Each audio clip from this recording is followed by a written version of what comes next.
Assalamualaikum warahmatullahi wabarakatuh. It's time to study manajemen laboratorium. Kali ini kita mempelajari tentang bahan habis dan alat-alat laboratorium. Apa saja yang kita pelajari? Yang pertama adalah klasifikasi alat-alat laboratorium, yang kedua adalah bahan habis, yang ketiga alat-alat permanen dan tidak permanen, yang keempat adalah alat-alat perbaikan. Yang pertama, klasifikasi alat-alat laboratorium. Jadi alat-alat laboratorium perlu dikelompokkan atau diklasifikasikan berdasarkan kriteria yang sesuai dan tujuan pengelompokannya. Klasifikasi alat ada beberapa dasarnya. Yang pertama adalah kita bahas berdasarkan bahan pembuatan. Berdasarkan kriteria ini, alat-alat laboratorium dikelompokkan berdasarkan bahan utamanya.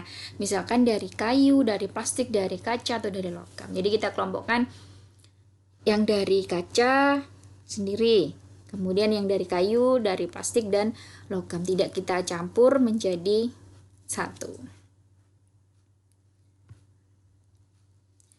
Kemudian yang kedua, klasifikasi alat berdasarkan masanya. Berdasarkan kriteria ini, alat-alat laboratorium dikelompokkan berdasarkan bobot dan masanya, apakah alat-alat itu ringan atau berat.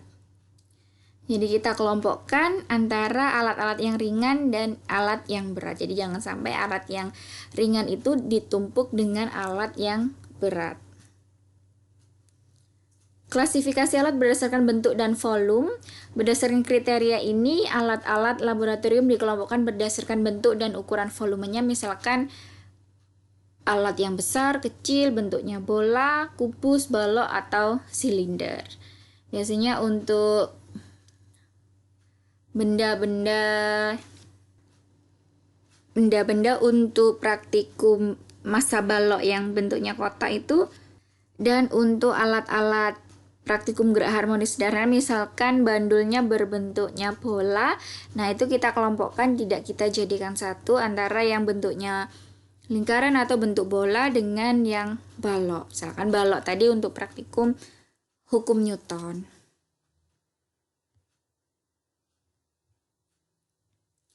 Klasifikasi alat berdasarkan pabrik pembuatannya. Berdasarkan kriteria ini, alat-alat laboratorium dikelompokkan berdasarkan produsen atau pabrik yang membuatnya. Pengelompokan ini tentu dengan menyebutkan nama PT pabrik pembuatan dan negaranya. Jadi bisa kita kelompokkan ini dari mana, dari pabrik mana pembuatannya, atau dari negara mana. Klasifikasi alat berdasarkan letak dan cara penyimpanannya. Alat dikelompokkan atas alat-alat permanen dan alat-alat tidak permanen. Apa itu alat-alat permanen dan tidak permanen? Kalau alat-alat permanen itu adalah alat-alat yang terpasang tetap di bagian tertentu dalam laboratorium. Jadi dia tetap pada bagian tertentu, misalkan alat pengukur suhu ruangan laboratorium misalkan. Nah, alat pengukur suhu ruangan laboratorium itu tetap berada di tembok misalkan. Dan alat-alat tidak permanen adalah alat-alat yang dapat disimpan atau dipindahkan sesuai dengan kebutuhan penggunanya. Kemudian yang selanjutnya adalah klasifikasi alat berdasarkan usia pakai. Berdasarkan kriteria ini, alat-alat laboratorium dikelompokkan berdasarkan usia pakainya. Usia pakai ini adalah waktu yang menyatakan berapa lama atau berapa kali alat itu dapat digunakan dan berfungsi dengan baik dan benar sesuai dengan spesifikasinya pembuatan. Jadi berdasarkan usia pakainya itu masih bisa dipakai berapa lama, berapa kali. Nah, ini dikelompokkan berdasarkan usia tersebut. Klasifikasi alat berdasarkan konsep fisika. Nah, ini biasanya di lab-lab fisika itu dikelompokkannya, diklasifikasikan berdasarkan konsep fisikanya. Jadi di lemari-lemari itu ditulis ini alat listrik atau alat mekanika, alat optik, gerak, misalkan seperti itu. Klasifikasi berdasarkan fungsi atau kegunaan. Berdasarkan kriteria ini, alat-alat laboratorium dikelompokkan berdasarkan fungsinya ketika digunakan, apakah sebagai alat ukur yang dapat digunakan pada lebih dari satu percobaan, sebagai satu set percobaan, sebagai alat peraga, atau sebagai alat perbaikan. Jadi dilihat berdasarkan fungsinya. Kemudian yang kedua adalah bahan habis. Bahan habis di laboratorium fisika dapat terdiri dari bahan material dan alat-alat yang umur pakainya pendek, atau bahkan sekali pakai habis, rusak atau tidak dapat dipakai lagi. Itu adalah penjelasan mengenai bahan habis. Bahan habis yang berupa bahan material ini bisa timah patri, pita kertas stiker timer. Pita kertas stiker timer ini untuk percobaan GLB biasanya. Kertas karbon ini juga biasanya untuk praktikum GLB, benang tali ini biasanya untuk praktikum gerak harmonis seperti itu, paku keling, spiritus untuk kalor, alkohol juga, minyak tanah, bensin, dan pelumas. Ini adalah contoh dari yang berupa material. Bahan habis yang berupa alat yang usianya pendek, berbagai komponen elektronika seperti hambatan, kapasitor, transistor, dan sebagainya, pegas dan deraja pegas, termometer, hidrometer, batu baterai, ini yang usianya pendek. Biasanya pegas itu kan bisa sudah mulai kendor gitu ya, tidak elastis lagi, itu tidak bisa digunakan untuk praktikum. Hal yang harus diperhatikan berkaitan dengan bahan habis, yang pertama adalah pemilihan alat-alat yang harus dimasukkan ke dalam kelompok bahan habis. Jadi alat-alat apa saja yang perlu dikelompokkan dalam bahan habis. Yang kedua, pemberian label nama dan atribut yang jelas bagi setiap bahan habis agar tidak tertukar penyimpanan dan pemakaiannya.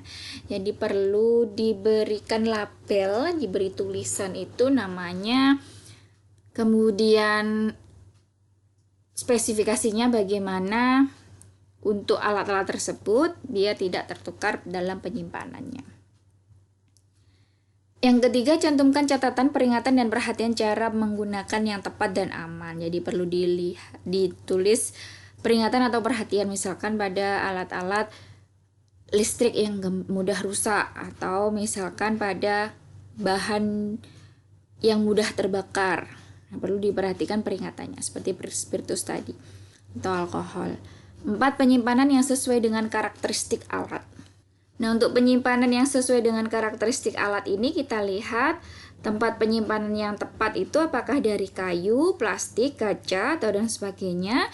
Apakah perlu ditutup rapat atau bahkan tidak ditutup rapat atau bahkan dibuka. Suhu dan kelembapan tempat penyimpanannya itu harus sesuai. Apakah bahan harus disimpan di tempat yang kering, di tempat yang sejuk, atau tempat yang lembab, dan apakah harus dalam lemari es atau freezer, atau bisa juga di tempat yang terang atau gelap. Nah, bila bahan habis itu termasuk bahan yang mudah terbakar, maka harus disimpan jauh dari sumber api atau sumber panas, atau bahkan membelinya jangan terlalu banyak, cukup sekali pakai habis saja. Hal yang harus diperhatikan berkaitan dengan bahan habis adalah yang kelima adalah perhatikan batas waktu pemakaian dan kadaluarsanya. Jadi perlu kita lihat kapan kadaluarsanya bahan itu. 6. Pengadaan yang sesuai dengan kebutuhan, jangan sampai berlebihan sehingga sisa menjadi lewat batas waktu pemakaian atau kadaluarsa. Jadi kita melihat kebutuhan untuk praktikum siswa itu berapa, kita beli secukupnya. Jangan berlebihan sehingga tidak terbuang ketika tidak dipakai ataupun kadaluarsa. Yang ketujuh, termasuk ke dalam bahan habis adalah bahan-bahan padat cair gas, pembersih seperti sabun dan pembersih lantai, cairan khusus pembersih lensa, lap, tisu, dan sebagainya. Yang ketiga, alat-alat permanen dan tidak permanen. Alat-alat permanen adalah alat-alat fisik yang disimpan dan sekaligus dipasang atau siap digunakan di tempat tertentu, tidak harus atau bahkan tidak boleh dipindah-pindahkan tempatnya. Jadi tetap di situ dan tidak boleh dipindah-pindahkan. Kalau bisa, usahakan jangan dipindah-pindahkan. Apa itu contoh alat permanen? Yang pertama adalah barometer. Barometer itu untuk mengukur tekanan udara di lab. Yang kedua, termometer suhu ruangan untuk mengukur suhu udara di lab. Yang ketiga, hygrometer untuk mengukur kelembapan udara di laboratorium. Dan yang keempat adalah bandul fisis.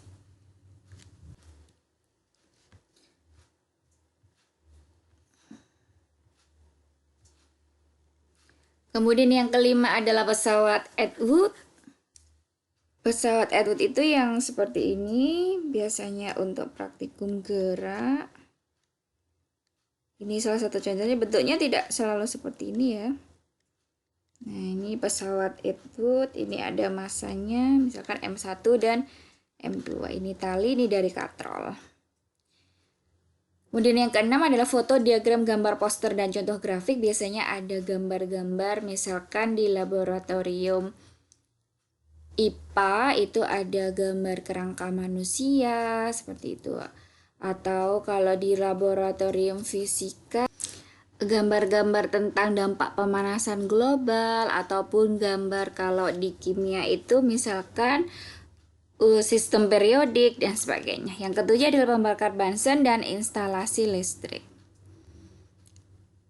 Hal yang harus diperhatikan dalam memasang alat permanen adalah pemilihan tempat yang strategis untuk pengamatan atau bahkan melakukan percobaan. Jadi harus strategis tempatnya. Yang kedua, ketepatan posisi pemasangan dan tempat yang sudah ditentukan. Yang ketiga, tempat pemasangan dan alat yang dipasang di tempat itu harus terhindar dari faktor-faktor yang dapat mengganggu atau merusak alat, seperti terkena panas matahari, kelembapan, banyak getaran, dan sebagainya.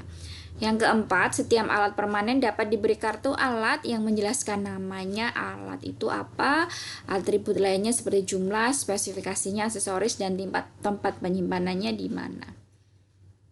Alat-alat tidak permanen adalah yang tadi alat permanen, sekarang yang tidak permanen ya adalah alat-alat yang menyimpan dan pemakaiannya dapat berpindah-pindah tempat disesuaikan dengan kebutuhan dan tujuan penyimpanan atau penggunaan. Alat tidak permanen dapat dikelompokkan berdasarkan kriteria pengklasifikasian yang pernah dijelaskan sebelumnya. Jadi pengklasifikasian tadi ada yang dari masanya, dari volumenya, dari bentuknya, dari usia pakainya, dan sebagainya. Alat-alat tidak permanen dapat berupa alat ukur yang dapat disetting dalam lebih dari satu macam percobaan, aksesoris yang dapat digunakan pada lebih dari satu alat yang lain, aksesoris khusus untuk satu alat tertentu, satu set percobaan yang tidak dapat dipisah-pisahkan lagi komponennya, atau satu set peraga tidak dapat dipisah-pisahkan lagi komponen-komponennya. Jadi alat tidak permanen itu bisa disetting lebih dari satu percobaan. Misalkan ketika beban massa itu bisa digunakan untuk praktikum gerak harmonis sederhana, bisa juga digunakan untuk belajar tentang pengukuran massa, bisa juga beban itu digunakan untuk praktikum pesawat Atwood tadi sebagai massanya, kan seperti itu. Alat-alat tidak permanen hendaknya disimpan berdasarkan kriteria pengklasifikasian yang sudah ditentukan. Jadi pengklasifikasikan berdasarkan apanya, berdasarkan volumenya, berdasarkan masanya, usia pakainya, atau lainnya. Atau berdasarkan konsep fisikanya tadi, berdasarkan ini alat mekanika, alat praktikum fluida, alat praktikum listrik dan magnet. Alat-alat tidak permanen yang berupa set percobaan atau set peraga, jangan sampai komponen-komponen atau aksesoris seharusnya bercerai-berai. Untuk itu, maka setiap set percobaan atau set peraga dapat disimpan di satu tempat sekaligus, misalnya disimpan dalam satu kotak atau dus. Jadi kalau bisa jangan bercerai-berai, nanti kita kalau praktikum akan susah untuk mencarinya. Setiap alat tidak permanen dapat diberi kartu alat yang menjelaskan nama dan atribut-atribut lain, seperti jumlah, spesifikasi, kondisi, aksesoris, dan tempat penyimpanannya. Yang keempat adalah alat perbaikan. Alat-alat perbaikan atau alat-alat yang digunakan untuk memperbaiki atau bahkan membuat alat-alat laboratorium. Jadi dalam laboratorium itu juga perlu alat-alat perbaikan untuk memperbaiki atau kita membuat alat-alat sendiri. Alat-alat perbaikan yang pertama adalah alat-alat perbaikan mutlak harus ada di laboratorium. Yang kedua, alat-alat perbaikan diinventarisasi dan disimpan di tempat yang mudah dicari. Misalkan ada obeng, itu termasuk dalam alat-alat perbaikan. Alat-alat perbaikan harus selalu diambil dan disimpan dari dan ke tempat yang sudah ditentukan. Jumlah, jenis, dan kualitas alat perbaikan dapat disesuaikan dengan kemampuan mengadakannya, namun hendaknya memadai dan memenuhi kebutuhan. Tidak perlu mengadakan, membeli atau memiliki alat perbaikan yang personalia, laboratorium tidak dapat menggunakannya. Jadi kita tidak perlu membeli kalau misalkan laboran, kepala lab, asisten lab tidak bisa menggunakannya. Yang keenam, alat-alat perbaikan harus terpelihara dan terawat dengan baik, jumlah, jenis, dan kualitasnya, sehingga selalu ada dan siap dapat berfungsi dengan benar ketika digunakan untuk memperbaikinya. Jadi harus terpelihara dengan baik, terawat, jangan sampai alat perbaikan itu berkarat misalkan. Yang ketujuh, sebagian dari alat-alat perbaikan dapat merupakan bahan habis, misalnya mata bor, mata gergaji, pisau cutter, dan sebagainya. Alat perbaikan berupa toolkit dapat dianggap sebagai contoh minimal dari alat perbaikan yang harus ada di lab. Biasanya ada alat perbaikan yang dalam bentuk satu wadah gitu ya, toolkit. Nah, itu bisa sebagai minimal alat perbaikan. Atau kita beli openg gitu, biasanya di sana banyak sekali mata-mata opengnya gitu. Nah, dalam satu toolkit itu bisa sebagai contoh dari minimal alat perbaikan. Demikian penjelasan mengenai bahan habis dan alat-alat laboratorium. Terima kasih. Wassalamualaikum warahmatullahi wabarakatuh.